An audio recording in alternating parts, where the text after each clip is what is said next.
ini kita akan belajar tentang proses pengurusan jenazah.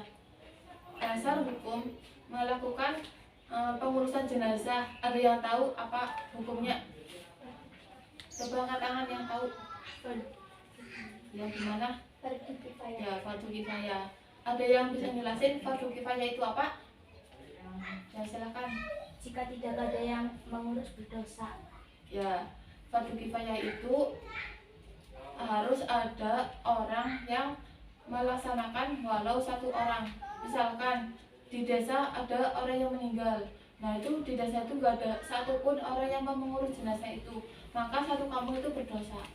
Ada beberapa hal yang harus kita lakukan ketika kita menjumpai orang terdekat kita atau tetangga kita, orang yang dekat dengan kita itu meninggal. Apa saja? Yang pertama, apabila matanya masih terbuka, kita menutupnya secara perlahan dari atas ke bawah. Terus yang kedua, ada apabila mulut mayat masih terbuka, maka diikat dari dagu ke kepala, diikat biar mulutnya tidak membuka terus.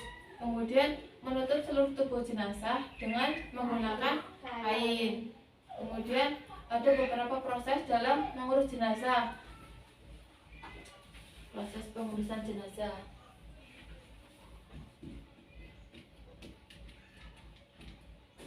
Ada memandikan,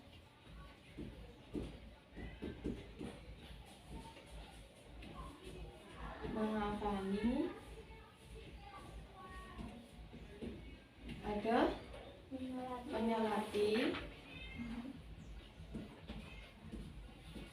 dan mengukur.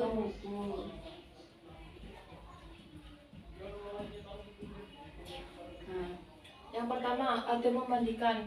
Ada beberapa hal-hal yang harus kita perhatikan ketika memandikan. Salah satunya apa? Ada yang tahu? Ada yang tahu? Salah satunya ini. Ketika kita memandikan itu tidak boleh keras-keras. Ketika digosok-gosok itu tidak boleh keras-keras dalam memandikan. Itu yang pertama. Yang kedua, ketika memandikan itu dimulai dari anggota tubuh yang sebelah kanan. Terus ada kriteria mayat yang bisa dimandikan itu salah satunya apa? Tubuhnya utuh. Nah kalau misalkan ada kecelakaan, itu kan tuh kadang ada yang tubuhnya retak atau intinya udah nggak berbentuk seperti orang. Itu berarti wajib dimandikan atau tidak? Tidak. Ya, berarti tidak usah dimandikan. Jadi langsung dikubur. Dikafani dulu baru dikubur. Terus lanjut. Memandikan kan sudah ya.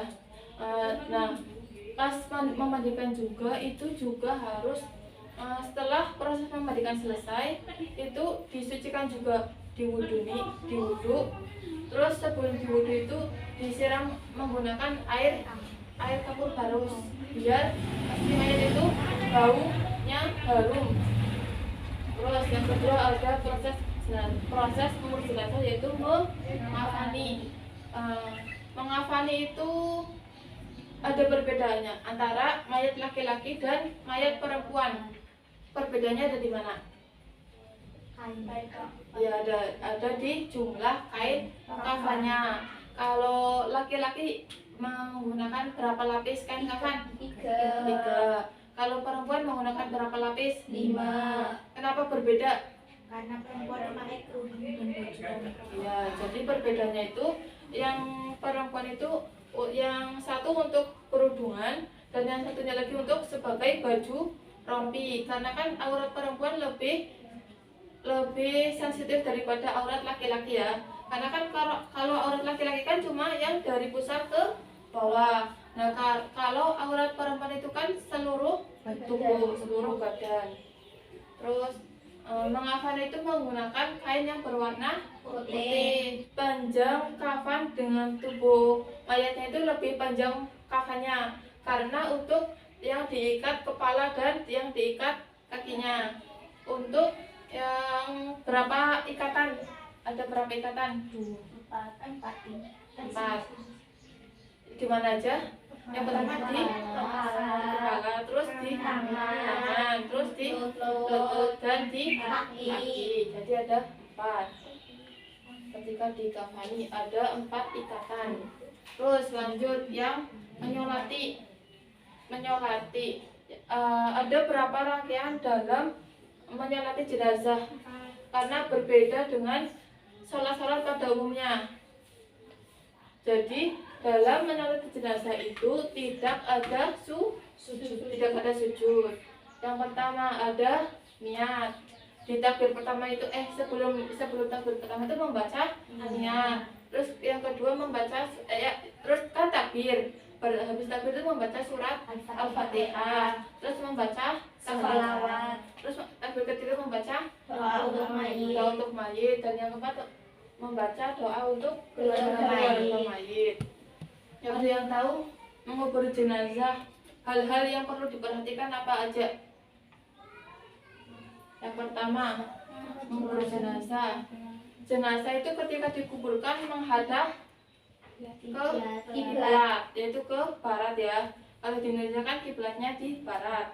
Kemudian berarti ketika menghadap kiblat, berarti posisi sang mayat itu kepalanya di sebelah mana?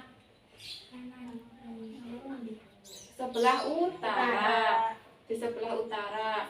Nah, mayat itu kan sudah tidak berdaya, dia itu kan lemas. Jadi misalkan dimiringkan kan pasti akan terjatuh, yaitu menjadi terlentang kan. Jadi ketika mayat sampai dikuburkan itu harus diberi ganjalan di belakang badannya.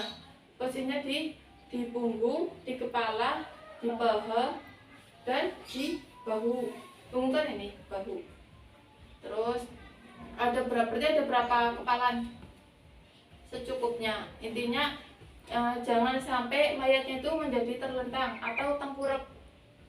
Nah, ketika dikuburkan, jenazah juga dibuka talinya semuanya, yang di kepala, tangan, lutut sama kaki. Jadi dibuka semuanya. Kemudian pipi sang mayat itu ditempelkan ke tanah. Jadi menghadap kiblat seperti orang sholat. Terus kemudian setelah itu kan baru ditutup. Nah, ditutupnya itu pakai kayu.